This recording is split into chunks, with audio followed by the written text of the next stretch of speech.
I fucking love James Bond. A combination of fond teenage memories of TBS marathons and my reading of all of Fleming's novels a few years ago.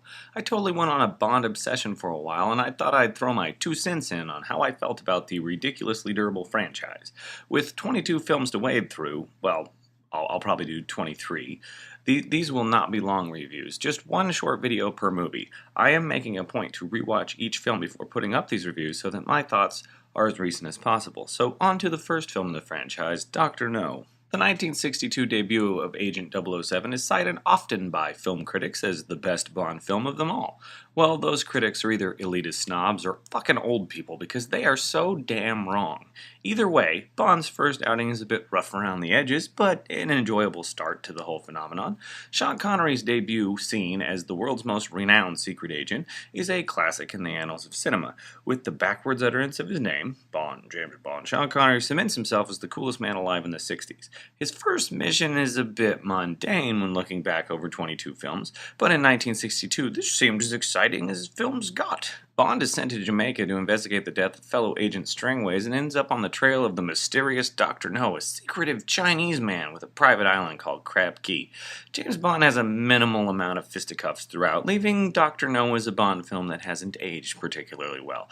There's some light racism with the character of Quarrel, some honestly creepy sexist moments when Bond visits the home of Miss Taro, with him kissing her towel after she leaves, and he's got like a towel like around her neck, and he's really threatening in this way that just seems wrong now, but was probably very overpowering in the 60s. Oh, manhandle me. I don't know. The whole thing just didn't work for me, but a lot of the early Bond films have this element of like sexism that's fine sometimes, but not at other times.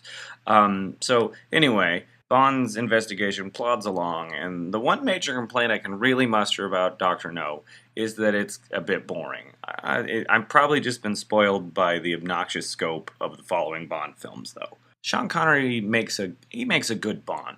He's not really like the Bond of the novels, which I mainly bring up because this is the first adaptation into a film, and I thought that was kind of odd that they skewed so differently, but it works really well. Basically, Bond in the novels was a serious and passionate man, and that would have been way less cinematic, and honestly less cool.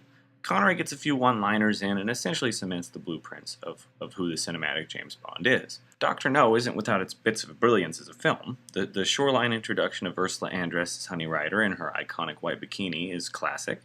Bond's confrontation with the villainous Dr. No, who's played wonderfully by Joseph Wiseman, though his makeup to make him look Chinese is distracting.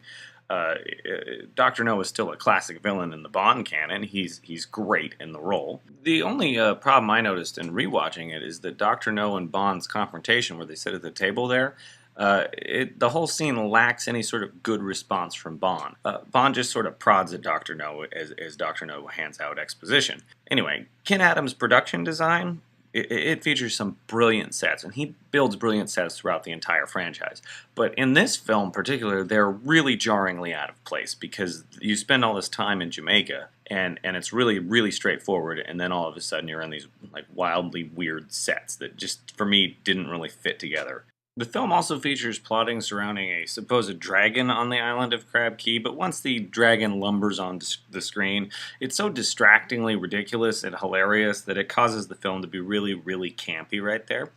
On the subject of the dragon also, Quarrel brings up his fear of the dragon multiple times, which Bond quickly dismisses, and when Quarrel and Bond finally confront the dragon rather brutally burns Quarrel to death, which is awfully dirty of the film, and it kind of pisses you off when you watch it. The film finishes with the obligatory explosion and fight scene in the villain's evil lair, setting up the basic blueprint for the entire series to follow.